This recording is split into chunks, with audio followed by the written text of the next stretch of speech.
We'll start with the Pledge of Allegiance, please. I pledge I pledge allegiance to the flag of the United States of America and to the republic for which it stands, one nation, under God, indivisible, with liberty and justice for all. And with that, we have come to order. First item of business is the approval of the agenda. I assume everybody's got the revised agenda with consent item number 4 added to it. I don't think Oh, I don't think I There was got. just one item added, and I didn't email it, but it was on the website. It was for Donna's auctioneering thing. Yeah, for public sale. It was on Public the sale. website. Okay. So there was one item added to the consent agenda, and that's to conduct a public sale for the property in Houston at 315 South Chase Street. That was the only addition. Okay. Thank you. Make a motion, we approve the agenda. okay. Motion's been made and seconded to approve the agenda. Further discussion? Hearing none, we will vote by roll. District 1? Yes. District 2? Yes. District 3? Yes. District 4? Yes. District 5? Yes. Motion carries. Next item is the approval of the previous minutes from the board meeting April 27th, 2021. I'll make a motion to approve the minutes. Second. Motion made and seconded. Further discussion? Hearing none, we will vote by roll. District 1? Yes. District 2? Yes. District 3? Yes. District 4? Yes. District 5? Yes. Next item of business is public comment. Do we have any public comment? Don't see anything on there for public comment. So we will move ahead to the COVID-19 update from Public Health. Morning, everyone. Morning. Morning. John. We don't have a lot of new stuff to report. A couple of things I'll touch on today. Our current numbers as far as immunization, as of yesterday, 16 and over, we're at 63% of our 16 and over population have received vaccination. That places us 7th in the state. Our 65 and older population is 95%. So 95% of those 65 and older have received vaccination. We're 4th in the state. And our total population, when you consider the whole population versus the number of people vaccinated, is standing at 51%, and we're 6th in the state there. Something that's happening with the numbers is we're falling a little bit behind because we haven't been doing any first dose clinics. There's been reduced demand, and I think, as we've mentioned at previous board meetings, it doesn't make sense to stand up a large scale clinic if we can't fill the appointments. So we did do one Johnson & Johnson clinic that was well received, but that was prior to it being shelved for a little bit of restudy. It has since been reapproved for use, and we don't have any idea when we might be seeing it. But our plan is that if it's offered, we will take it and try another large-scale clinic with Johnson & Johnson to better gauge the demand there. There was significant demand for J&J with that one clinic that we did several weeks ago. Really, this is a question of how do we get from 51% to somewhere in the neighborhood of 75% for herd immunity. And not just us, our neighboring counties, our neighboring states, the region, the country, what have you. So Another part of that is school-age children. And maybe you guys have seen in the news that Pfizer in particular is close to approval for administering vaccine to 12 to 15-year-olds. Currently, Pfizer can go down to 16-year-old. 16-year-olds. And as you know, we don't administer or haven't administered any Pfizer vaccine. It's of the 3 available vaccines, it's the most challenging to store. We don't have the storage or ability with ultra cold storage. And so the timelines to be able to administer it are really, really tight. But it's something that we're watching. The Moderna is also in trials for children 12 to 16, since they can, or 12 through 17, because they can go to 18. So right now, Moderna can go to children or to people 18 and over. So anyway, we're watching that as well. I think the hope is that we would be able to have school-age children begin getting vaccinated before the next school year. We're evaluating what our role is in all of this, and I think the thing that our primary role right now is to facilitate access. When it was clear that there wasn't a lot of access, we tried to provide access through our large-scale clinics, and they were very successful. I think we're thinking about what our messaging needs to be for the community.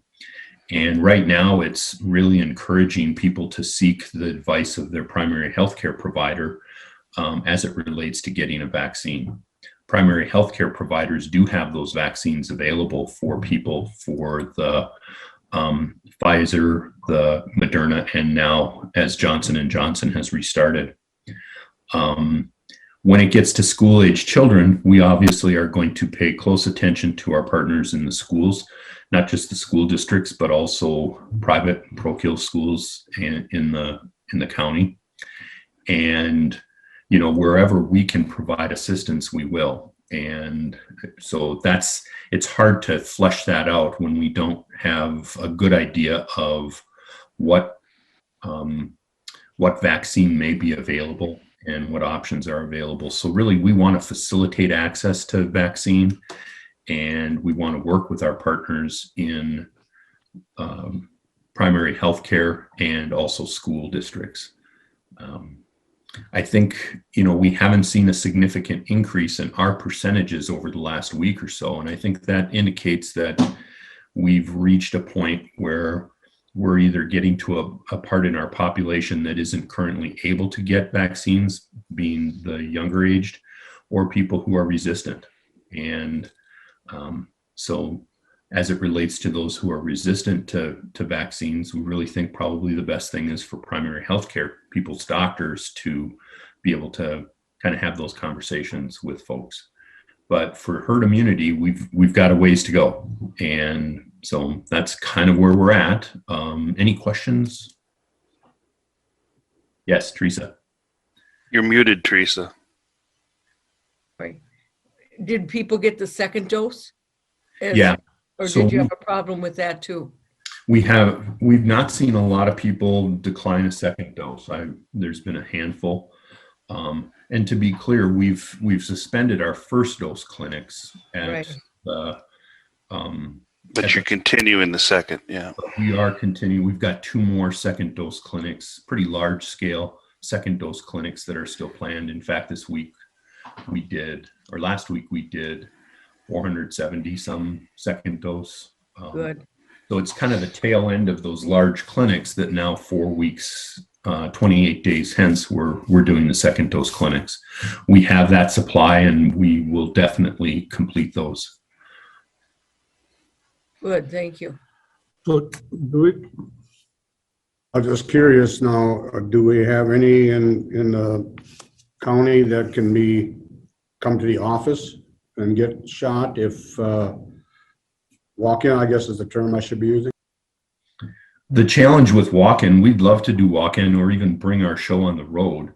But given the fact that the vaccine comes to us in vials of 10 or 11 in a vial, or 5 or 6 in Johnson & Johnson, if you've got somebody who says, yeah, I'll pop in, and we're giving them Moderna, we've got to find 10 or 11 other people to get that vaccine. Otherwise, we end up wasting a lot of it. So we want to be more nimble, but some of the realities of how the vaccine comes to us limit what we can do. Thank you. So you should come with 10 other people. Yeah, if you show up at our door with 10 people, you're golden. Yeah. So John, with regard to the numbers, have you gone through everybody that signed up, I take it, and the ones that haven't signed up are the ones that we're missing? Yeah, I believe we've gone through we've offered to everybody on our JOT form, and we haven't had new people added to the JOT form in some time. A lot of the folks that we've reached out to who were on the list from the JOT form have received vaccine from other places, which is a good sign because, we're seeing more availability. People can get it from their local healthcare provider. There's large, big box drugstores, kind of like the Walmarts, Walgreens, those kinds of opportunities. So there's places that people can go to get it. And we're hearing when we've reached out to those folks that a good portion of them have already received it somewhere else. I know for myself, I doctor with Gunderson, and they reached out to me through my chart that's online, and they said, hey, you're eligible for a vaccine quite some time back. I had already received it because I've been involved with the vaccine clinics here in Houston County. But what that told me is that people were receiving those notices likely from, at least from Gunderson, and I believe from Mayo as well. Right. I know when you go out in the public right now, more and more people don't wear their masks. I mean, Yeah. many places that they don't bother. They don't put them on there.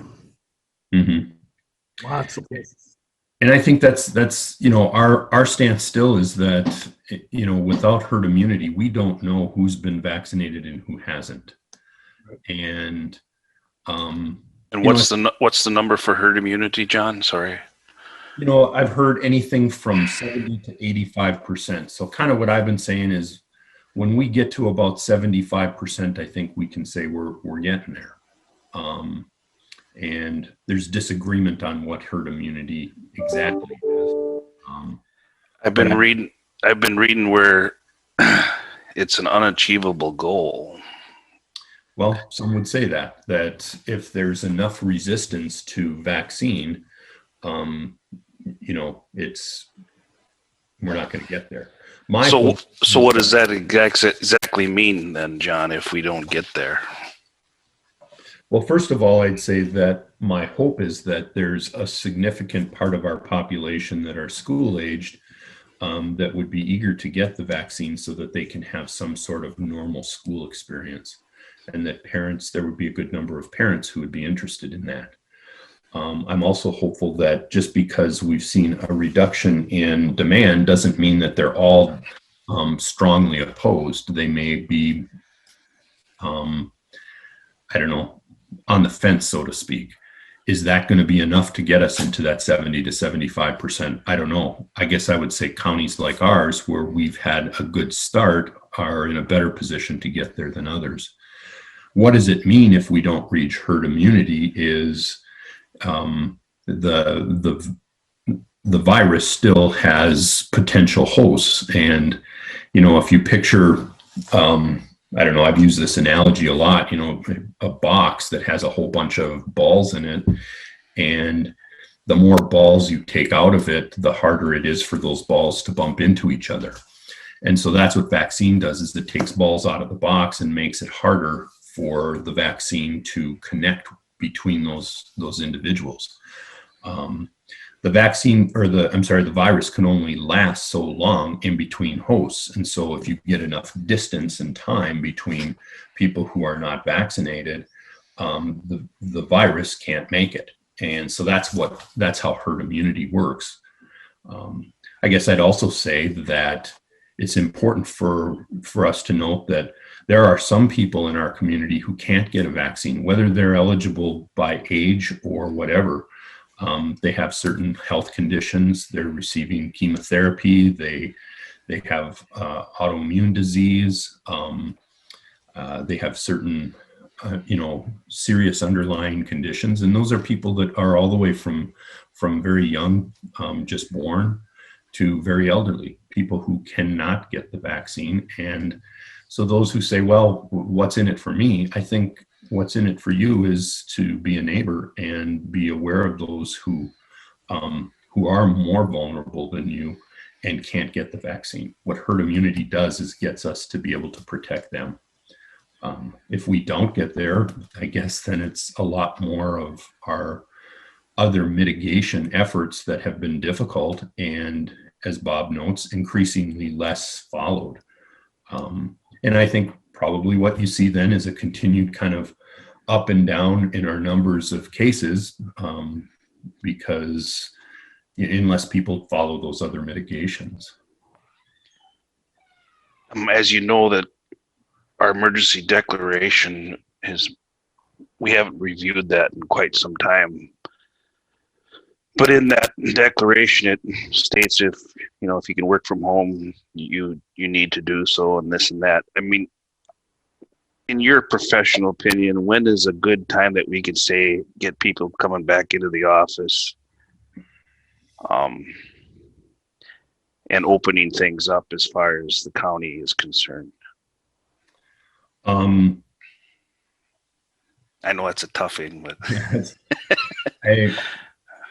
I hesitate to say my professional opinion because I'm not an epidemiologist. What I would say is, from our perspective in public health and human services, we're starting to bring people back. I tend to be a form follows function kind of guy. So rather than just setting an arbitrary date and saying, okay, everybody's got to come back, I want to make sure that what we're doing makes sense. And so there are some people that, in order to continue to meet our mission of meeting the needs of people in Houston County, they really need to be back in the office. And there's certain changes with, one in particular is some changes that are happening in our economic assistance division. And, as different waivers are slated to kind of unwind, that's resulting in quite a bit of work in that division. And so we're starting to look at when do those folks need to come back? And they're starting to come back. Our public health staff, some of those folks have started to come back. What we've communicated to our staff is that the county currently has a mask policy that we support, because we can't ask or grill people as to whether they've been vaccinated or not. And so we support that policy, and our expectation for our staff is that they follow it.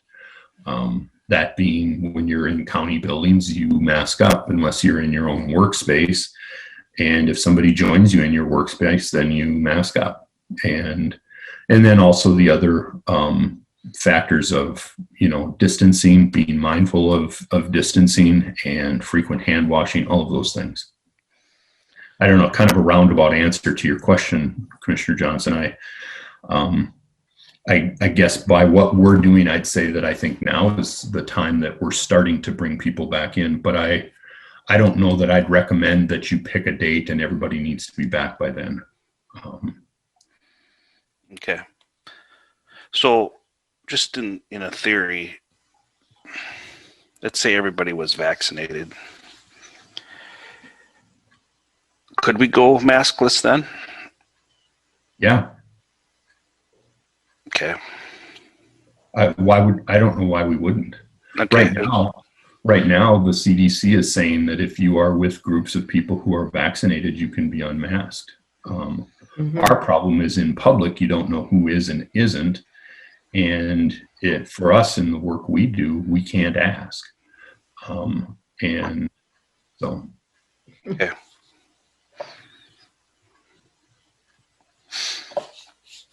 thank you, John. Any other questions for John? Bless you, Dewey. Gesundheit, yeah. Thanks, John. Questions for John? We'll move on to the consent agenda. And just a notation that item number 4 that was added that you may or may not have seen, but the sale price on that is the estimated market value is the base price or the minimum price that we're going to sell it for. If it doesn't go that high, then we as the county board would have to make a decision if we'd accept a lower offer. But right now it's a base price of the estimated market value. Just for point of clarification, so when we have this auction, Donna, are we going to start out at 33, or are you going to just start taking bids and or We have what? to- I'm gonna start out with the asking price of Yep. 33.3. Yeah, I Okay. won't go any more than that. So then, if you don't get any bids, then we'd have to just stop the sale and come back and, Correct. And I have to Okay. come back to the board with another amount, or we leave it the same. And I would just, if you guys don't do anything, if somebody comes to the office and wants to purchase it after that time for that amount, I can sell it without any question for okay. that amount. So, but if you got somebody that come in with a lower bid, you couldn't do nothing until Correct. we acted as a board to lower the price. Correct. Yep. Okay. Correct. Just wanted to clarify that. Yep. That's right.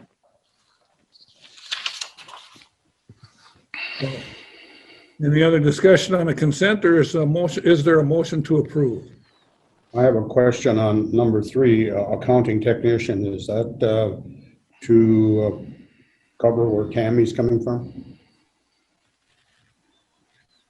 I believe so, but Tess, are you on, or is John? You can do That's that. correct. So Tammy Triplett was our top candidate for the collection officer position. She vacates the accounting technician position. Thank you.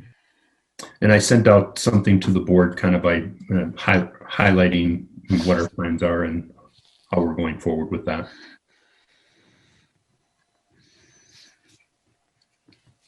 I see nothing else wrong with it, so I move for the consent agenda. Second. Motion made and seconded to approve the consent agenda. Further discussion? Hearing none, we'll vote by roll. District 1, Yes. District 2, Yes. District 3, Yes. District 4, Yes. District 5. Yes.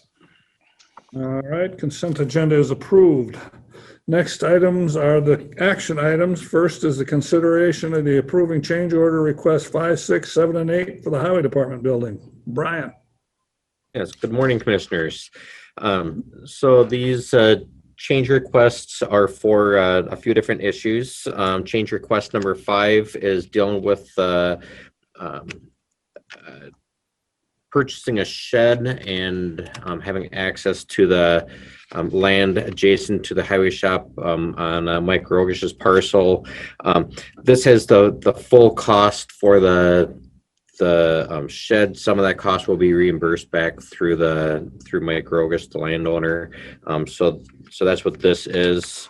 So the full cost of the county will be about half of this total. Mike, did Mike agree to that, or you were going to have him sign something, or? Yes. Yep. So we do have that. Okay. What is this shed for? Is this to replace something that we're tearing down? Yep. So there were 2 existing sheds that were, some of it was on our side of the property line, some of it was on Rogish's side of the property line.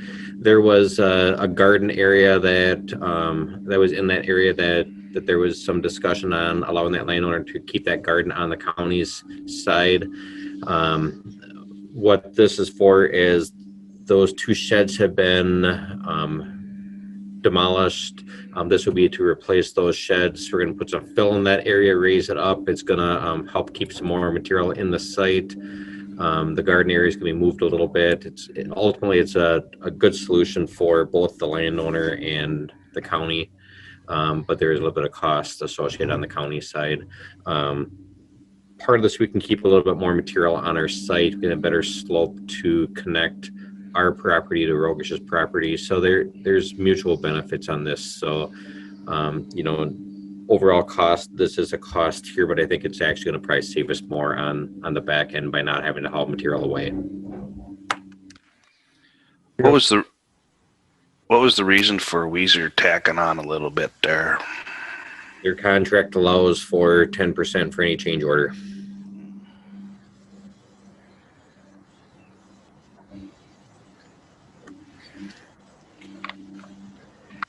Just for their management ends. So, Mm-hmm. change order request number 6 is dealing with some more plumbing and steel reinforcing type issues. Some of this is building codes and stuff where there's conflicting information within the plan, so getting that clarified. Relatively minor costs in that items, although I never like to see change orders whenever possible. It's always good to avoid them. Change order number 7 is with the reduction of not needing to have a fire pump in the building. We can eliminate the room for the fire pump and make some plan changes that way. So that's a reduction in cost to the project to eliminate the fire pump room. And then change order number 8 is to essentially shift money from the project is bid out with labor split out from materials, and change order number 8 is moving stuff from the labor column to the materials column, and the materials tax free, so we don't need to pay tax on those items that are considered materials. So any questions, or want me to go into more detail on anything? So is that a reduction there, that number 7 of 82,000? Correct, it's a reduction.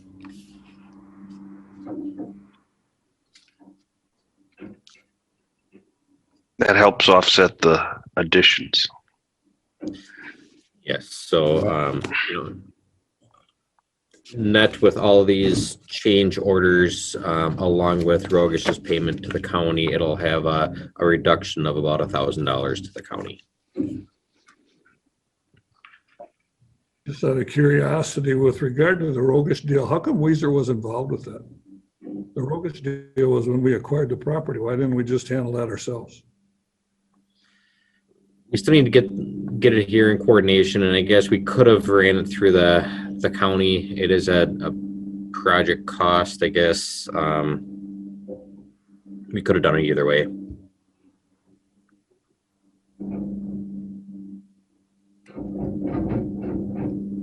They get 10% of the cost of the project, or just, how does that work? No, 10% of the cost of the change order. Oh, we can hear him working in the background there, Brian, so. Yeah, sorry, I can put my headphones on. No, that's fine. I'm just, Good to hear. say, did they take that tower down yet? Nope, that is still up. They're going to actually install, today what they're doing, they're putting in the water line and the force main to the new building between the tower and our existing shop. So they're going to be working tight to our building behind me here today. Okay. Well, I make a motion, we approve the change orders that were presented. Keep moving forward. Second. Motion made and seconded. Further discussion? Hearing none, we will vote by roll. District 1, District 2, Yes. District 3, Yes. District 4, Yes. District 5. Yes. Next item on motion carries. Next item on the action items is consider the approval of the CASA 2024 inch by 90 foot culvert. Recommended to be lined. Yes, so this is, so each year we typically do anywhere from 1 to 3 culvert lining projects. Generally what they are, they're culverts that are fairly deep, and it'll cost us more to dig out the entire roadway section, replace the pipe, put all that material back in, build the road section back up, patch it and stuff. And that's what this scenario is that the existing pipe's in poor condition. It's actually had some separations and some holes. We fixed a sinkhole on the west side of the south side of the road over the culvert last summer. There's issues on the north side now this summer. The pipe just needs to be either replaced or lined. $17,850 for Subsurface Inc. to do this work when they're in town to do the lining at the airport is a good price. We want to have them do that. Like I said, it's cheaper than us to dig it out and patch everything back in. Mhm. This is a metal culvert? Yes. Okay. What So- road or intersection? What was that? What road or intersection is this on? that you're This talking- is just east of Buckley or west of Buckley Road. Okay, be on the, where it joins 20 on, end of Buckley Road. That one with the hole in it? Yep. So you're gonna fix that hole, Brian, or? Yeah, so the one right culvert from this one, that one's Oh. 100 feet away. Oh, I thought it was the same. But I have told my maintenance staff while we're out there doing some work, I believe it's a township's, project that they should be fixing that intersection one. But it's a safety issue. They haven't done it. And I think it's time that, we just go out there and just extend that pipe by 4 to 6 feet and move on. So I agree with that. and, it's not a huge cost to the county to extend that pipe, and it, makes it safer at that intersection. Well, if somebody drops a combine tire or a car down in there, it's gonna be a lot more costly than just that, so that's a good idea. Yeah, I spoke with our county attorney, and like you said, on that one, if someone drops a tire in there, they'll be suing both the township and the county. Mhm. Trouble is, it's recorded as 60 feet is county road, and the township, they don't say they own any of it, so it's a tough call. Who knows what? I'm glad you're fixing it. That's a good idea. Back on this one here, the lining, how long would that extend the life of that culvert? With what they're saying is that this will outlast a metal culvert on its own. So if the metal culvert corroded away completely, they believe this pipe will probably last 50 years on its own. This lining it's a really hard lining. We've used it before in the past. It's they essentially blow up a bag inside, run UV light through it, and it cures it. It is a good liner, and I do believe that it will last, multiple decades easily. Good. Good to me. Mhm. Was there a motion to I approve? move to accept the repair to County Road 20 by lining it. I'll second it. Motion made and seconded. Further discussion? Hearing none, we'll vote by roll. District 1? Yes. District 2? Yes. District 3? Yes. District 4? Yes. District 5? Yeah, Motion carries unanimously. Item number 3 is the consider approving the quotes for the annual bridge maintenance. Brian? Yeah, so one of the things that we've been trying to do is keep our county bridges in good condition. And with part of that, usually what we've been doing historically over the past decade and a half is we spend about $100,000 on bridge maintenance, county money on that each year. For 2021, we had a reduced budget. We cut that down to about $50,000. So we went out for maintenance quotes. Our estimate this year was $45,000 for bridge maintenance to do bridges on County Ford 18 and 19. The quotes came back. We actually only received one quote this year from Icon Constructors, $54,400, so a little bit over our estimate, slightly over our budgeted amount, but we do still feel it's a good project worthwhile moving forward on. So my recommendation is to approve the contract to Icon and get these maintenance projects done. Is Can we use that American Rescue Plan or the state money for infrastructure? Consider this infrastructure and use it for that? We don't know the money that I've been talking to the state about. I'm kind of starting to get a better idea of how much money is going to come into the county. We don't know how it's going to be able to be used because it's federal funding, so it has different requirements. We don't know if it's going to be coming to the county as to be spent on the maintenance side, or if it'll need to be tied onto a construction project on the construction side. So the answer is maybe it's unknown. Hopefully it'll have some answers by mid-July. Well, they haven't passed the infrastructure plan yet, have they?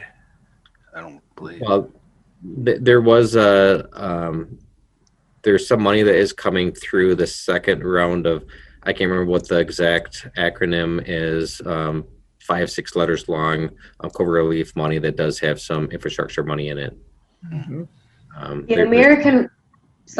American Rescue Plan dollars so far for infrastructure, all we've heard is broadband, water, and sewer. They have not named anything else, unfortunately, for infrastructure. And that one. There is 20 million that's going to be going to, I believe, like metro area, 20 million going to rural Minnesota, to counties. It's going through the DOT to us, similar to our normal county state aid funding. So there is some money that's going to be coming to us that looks like it's going to be on the roadside. Okay.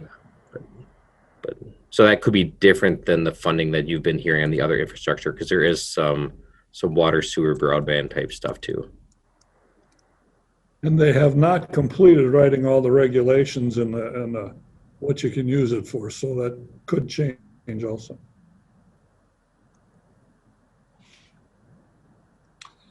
So is there a motion to approve the bridge maintenance? I feel maintenance is more important and should be taken care of to save, fix, replacing, so I move to accept the $54,000. I'll second it. Motion made and seconded. Further discussion? Question for Brian after we make this motion. I cut you off, Greg. I didn't hear what you said. I have a question for Brian when we get done with the motion. Oh, okay. There's no other discussion. We'll vote by roll. District 1, Yes. District 2, Yes. District 3, Yes. District 4, Yes. District 5. Yes. Motion carries unanimously. Greg, your question? Yeah, Brian, I see I had an email from some kind of an incident down there on 24 where your new seal coating with Joni Heim. What all happened there? Did you go down? Yeah, so on Friday afternoon, an individual went to turn from Augadall Road onto County 24. They tried to make a right turn. They took out bent the stop sign over, didn't totally knock it over, but damaged it, along with the pavement surface. Has a gouge in it about the width of a tire, 14, 15 feet long, that scraped right through down to the gravel. So we're looking at doing a repair out there. I think what we're going to probably do is put in some hot mix asphalt.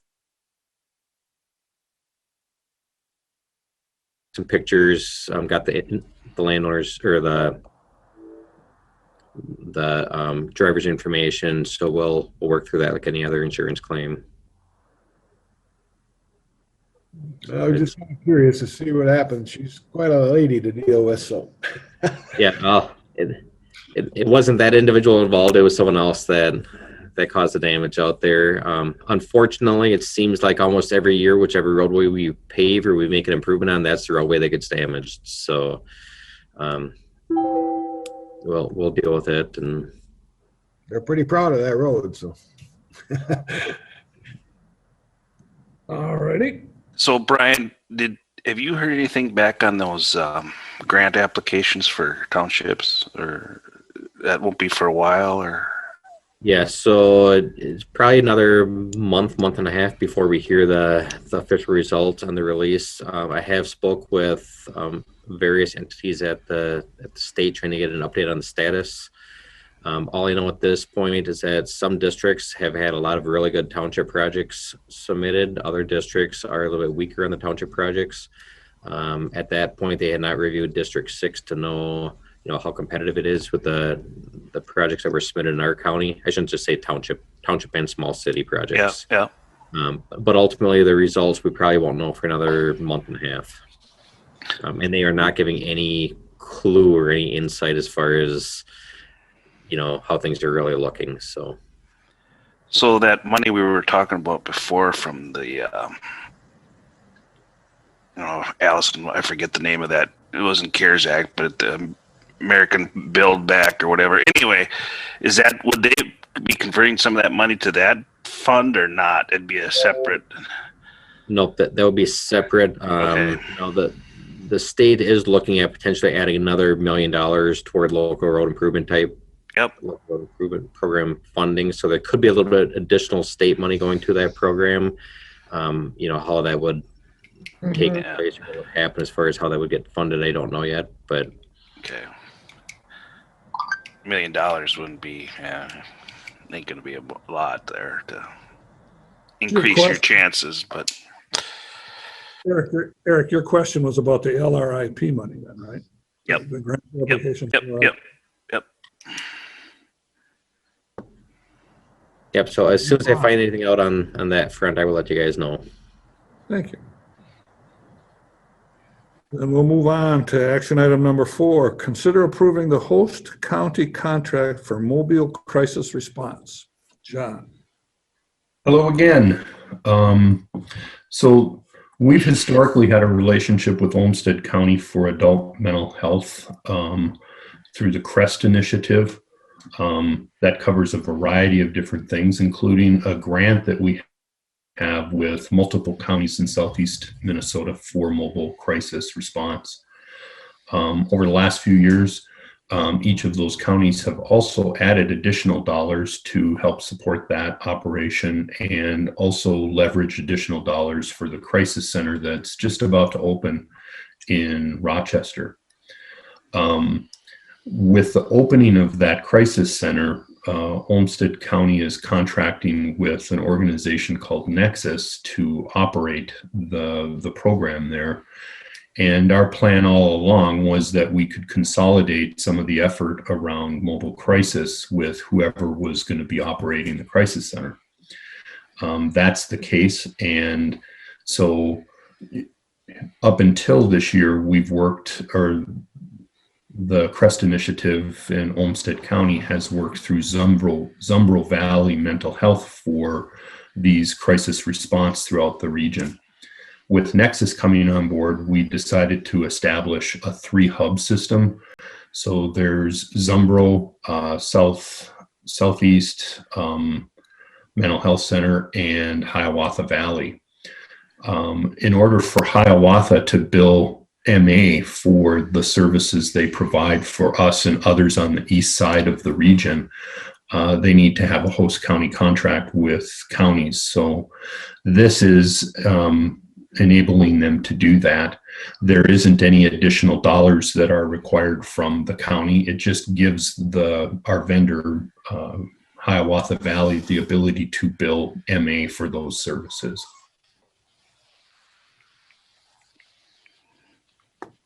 And what is the crisis response? I mean, is that going, does somebody on an emergency basis go to a scene, or what is the crisis response? They can go to the scene, but they also do a lot of work over the phone in interacting with people who reach out to them, or law enforcement officers, or loved ones, whatever, reach out. So there's many calls that come to the mobile crisis center, so to speak, and they're dispatched out of, previously they'd all been dispatched out of Zumbro. And so the response was not as geographically responsive.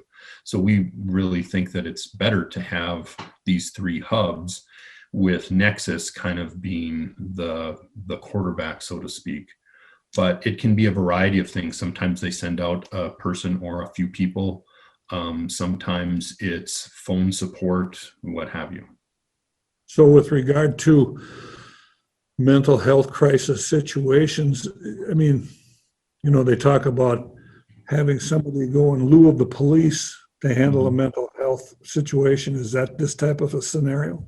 I think this could be, and sometimes is done in lieu of police, but frequently when there's a crisis situation, it's hard to unravel and know whether it's a mental health situation. And so we encourage law enforcement to use the mobile crisis response. I think sometimes there's misunderstanding in thinking that that always means that somebody's going to be there within a couple of minutes on scene. A lot of times what, you know, just the capacity of this is to be able to give phone support and sometimes have people actually come to the scene. Was this used last week, the incident with the situation the sheriff's department had? I'm not familiar with that. Okay. And I don't know if we would want to discuss it in an open meeting. I can find out more about what happened, but I will. Well, I think that's kind of a kicker on the thing as far as the response time. I mean, where, for Houston County, where would they be responding from? From Winona, where previously they would be from Rochester. Okay. So this is an improvement. I don't want to suggest that this is the full solution. It's a step in the right direction. I think it gives us a broader coverage for mobile crisis in the region. I'm supportive of Nexus and what we've done with the crisis center in Rochester. And I think that's good for the region, but it isn't the full answer. And I think, you know, everything that you're seeing with the approach to looking at law enforcement techniques and strategies that are getting quite a bit of scrutiny, this is part of that puzzle. And even this part, I wouldn't say is fully developed. What is needed there is additional resources. And those are some things that are at play at the legislature right now. But this would allow Hiawatha Valley to be able to bill for those services they do on behalf of counties on the eastern side of the region. I think their area would be Houston, Fillmore, Winona, and Wabasha. Maybe Goodhue, I can't recall. The question, Dewey? Yeah, question, comment. It's better to have them come from Winona than Rochester, of course. Is there any possibility of cross state lines? Does Hiawatha Valley recognize any assistance from La Crosse County? I don't know the answer to that question. I don't know if they've got partnership with other entities across the river that presumably would have quicker response. I can reach out to Eric to find out about that. I know there's border things right now with certain policing issues that are at play with states that are adjacent to Minnesota, but I don't know if that same thing is kind of bleeding into relationships between like a Hiawatha Valley and a similar organization in the state of Wisconsin. I was just kind of thinking out loud, is just a thought. Yeah, I don't know the answer to that, but I can find out. Is this contract considered in the budget? We don't have any outlay. It's no cost to the county, so it's not considered in the budget. What it does is it allows Hiawatha to be able to bill MA for services they're providing for Houston County residents. So this would be in a case of a successful use of mobile crisis and being able to make sure that Hiawatha is able to be reimbursed for those and continue to provide the service. Okay. That's a good thing. Is this an annual contract? I remember hearing about it in the past, but We have an annual agreement with them, and for a variety of other services. This is different. The agreement is an annual thing from January 1st, 2021 to December 31st of 21. Okay, Probably come before you again. okay. We didn't get into this in the past for mobile crisis because it was Olmsted County that had the agreement with Zumbro, who did it for everybody. As we've moved to kind of a different, more dispersed model, each of the counties then have this relationship with either Zumbro, Southwest, or Hiawatha Valley. Okay.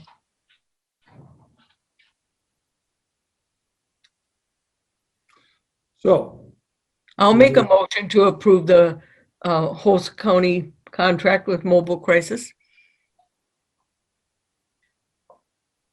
I'll second it. motion made and seconded. Further discussion? Hearing none, we'll vote by roll. District 1? Yes. District 2? Yes. District 3? Yes. District 4? Yes. District 5? Yes. Motion carries. Thank you. Moving on to discussion items. The board chairman report. I had my meeting with Hiawatha Valley Mental Health the other day. That's basically just discussion about changing their bylaws. I met with Fillmore County last week with regard to their waste and recycling program and got the information on that. I meet with Winona County on Thursday to get their operational information and budgetary information on how they do it. Then I'll be able to get Teresa and the committee together and we can start tearing that apart. I worked at the vaccination clinic. Like John said, that was a busy clinic for the second shot, quite a 400 and some people. Goes pretty well when you got the second shot because they understand the process and it goes pretty smooth. I don't know, as far as privacy information, Tess, are we able to discuss or announce any passings? Commissioner, repeat that, please. I didn't catch the whole statement. I want to know if we can, if in a board meeting, if we can discuss the passing of anybody. I believe the family has made that fairly public. So yes, I believe that would be appropriate.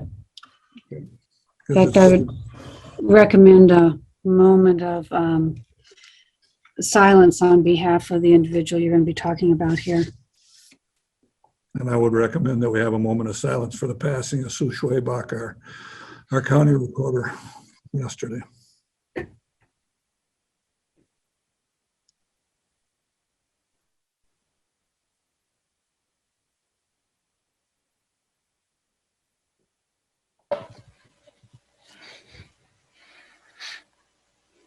And that's all I have to report, so. Greg, you're first on my list. What do you got? Pretty much nothing, to be honest with you. I guess no problems. I guess you answered all my questions that I had. So I guess I got one question. When you were talking with Fillmore Central County over there, did you ask him anything about their jail or what they were thinking on doing there? By the time I got done talking to the person in charge of their department, the administrator was gone. So I did not get any answers as far as the jail. That's all I got. Thank you. Dewey and Progression, you're the next one on my screen. Well, not much to report. The school has gone to virtual for the high school because of an outbreak. I think that's what raised the county into that one next level up, unfortunately. A business in La Crescent will be tore down soon. It's dear to me. My wife ran it for a dozen years, so that's the end of the dry cleaning business in county. And Other than that, having some discussion about no wake zone in the West Channel. I'm going to visit with the sheriff next and county attorney, see what we can do. Did you talk to the Corps at all, or should we stop there, or? That's my next step, is to draft a letter to the Corps. Even if it's a short stretch from the West Channel Bridge north to the North Mall, I've received a couple of comments like you have, so I think the Corps is the one that has to do something, and because of the state line jurisdiction concerns. Okay. Eric, you're next in line. I don't have a lot to report. I just wanted to bring up a couple things.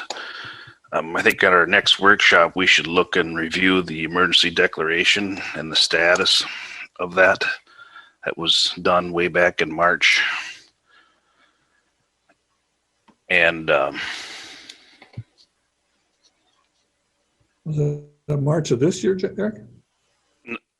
No, March of last year. Just No, last year. It was actually, we were supposed to review it in June of last year, I believe, and we never did. So I think we should do that and see what we need to change, if anything. And, you know, like I discussed with John about working from home and all that good stuff. The second thing I want to bring up is I wanted to ask Tess and Teresa about a personnel meeting to discuss the planning and zoning office, environmental services office, to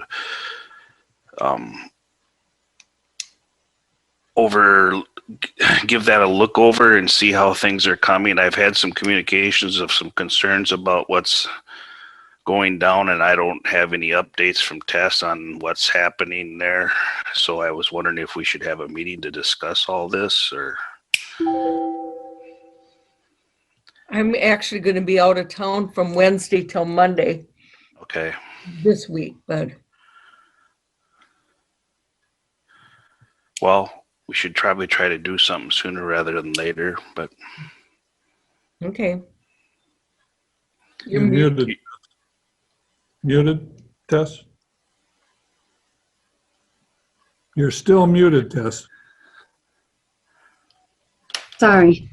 I don't have any updates for the board as to between last week and this week. However, I do think we should start meeting and set a time next week to meet with the committee. I'm not sure. I'd like to hear the concerns people have and what the ideas they might have for the office are. But like I said, I don't know of any changes between last week and this week at all. So the committee will set up a time internally. Yep. And I just want to commend the sheriff's department on their situation they had last week, without any details of it, but it was a successful outcome, and I think they did a good job. Well, I heard nothing about anything. It was on the radio. That's how I heard about it. I didn't. It came across the radio in a top of the news, or maybe it was the middle of the news hour announcement. But From Houston County? yeah, yep. Okay. And ended up diffusing a situation that could have been dangerous, and it ended up with nobody getting hurt. So that was a good thing. Given what law enforcement is getting accused of lately, I think that's a good thing to bring out as something they've done well. So, and I'd just like to pass on my sympathies with Sue Shueback and her family. She at first, I didn't know Sue that long, but when she ran for office, I got to know her, and we met at a township officers meeting, and we talked a little bit and discussed things, and wished each other luck. And I know she was very thrilled when she won the election and was looking forward to proving to the people of the county that she could do this job. And I think she did that. Yes, she did. Then we'll move on to you, Teresa. I had no meetings last week at all, so I'm pretty quiet. And like I said, I will be out of town for a few days. So I mentioned to Dewey about being my alternate for WinLAC on Monday. I got it, 1 o'clock, I believe it is, right? Yeah. I hold my hands up in surprise, Teresa. It's the first time you've never had a meeting in a week. I rarely have to miss a regular meeting, so I do plan. This is our first vacation in over a year, so long weekend.